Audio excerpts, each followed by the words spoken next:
Hey guys, this is Kami Ken, and today I'm going to try to explain to you the concept of narrative drive by explaining why I dropped Oshi No Ko in Season 2 even before I learned about what happened at the end of the series, which made me not want to continue anyway. So, narrative drive is basically what starts the story is what propels you and compels you to keep reading the story until the end.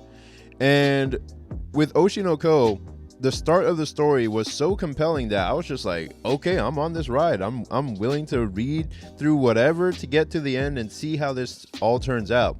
And then I heard about what actually happens to the characters and whatnot, which made me want to stop. But before that, there was a season 2 that came out, and it was called the Tokyo Blade arc. And at that point, I was just like, okay, I'm kind of interested in what's happening, and I kind of want to keep continuing to watch, but it was just getting, I wouldn't say it was boring, and I wouldn't say that the events on the screen weren't interesting, but they didn't have as much to do with the initial narrative drive that it took to start the story to begin with. It was so off the path of the original concept of the story that I was like, okay, we need to get back on this before I completely lose interest. And this is something that I discussed with Ben Bates a while back, and he was really he really showed me like what narrative drive means, because we were talking about a different story and how that story started off strong because it was focused on the premise and delivering on that premise. But then it veered off the path of the main story to go into some side things and explore the scenery and kind of bore the reader with, you know, just miscellaneous stuff on the side, and before coming back to the main story.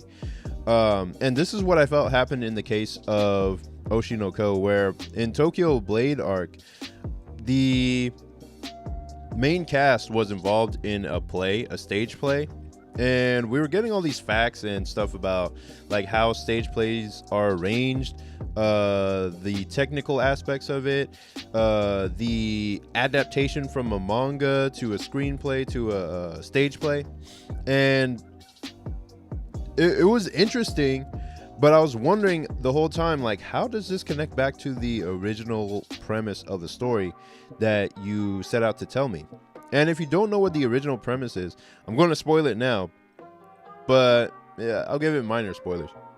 The main character lost somebody very important to him at the start of the story, and so his drive throughout the entire story is to find that person's killer and get his revenge. So that was his primary drive for continuing to live and doing all the things that he was doing in the acting industry, and finding a way to get to his family member's killer. So I was like, okay, yeah, this is really cool. I'm on board for this. Even though the story started off kind of weird to where it was like, is this what this story is going to be about? And then it showed like, okay, yeah, this is what it's going to be about. And I was on board. And then the Tokyo Blade arc happened, and the longer it went on, the more it veered off that initial strong premise path, the path of narrative drive, to tell us a whole bunch of stuff on the side and kind of veer off that subject. And I was just like, okay, well, when are we gonna get back to the original plot that I was interested in? I need you to, like, you know, kind of veer steer the ship back onto the course. And then it got to the point where it took too long, and then I lost interest, and then I heard about the actual ending, and I was just like, all right, well, fuck it.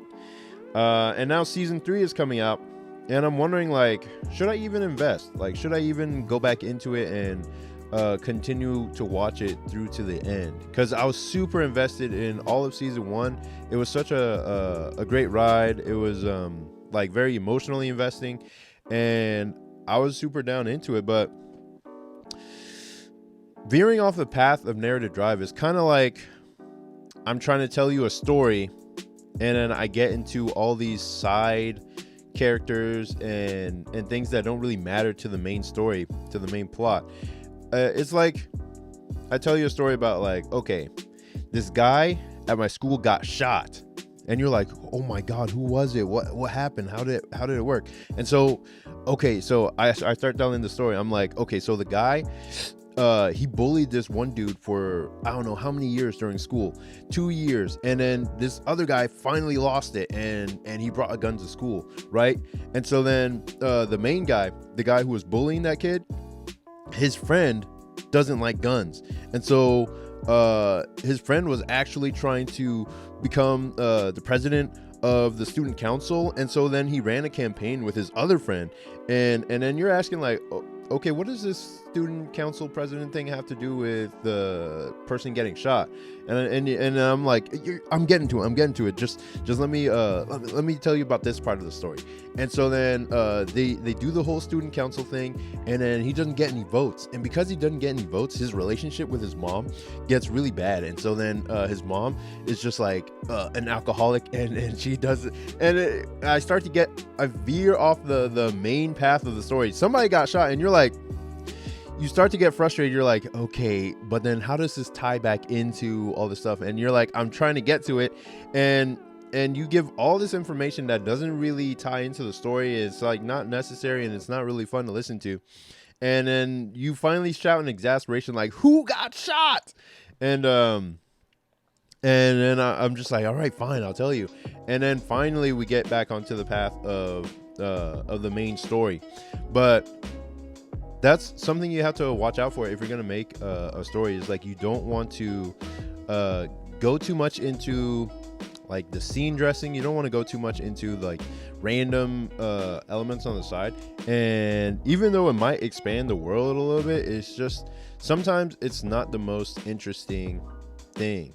Maybe an episode or two spent on it, but if it's a whole season that's spent on this random side thing, then it's not as interesting as the main plot. So yeah, that's basically one of those things that I noticed, and why I dropped Oshi No Ko at season 2, and I'm wondering if I should pick it back up and keep watching.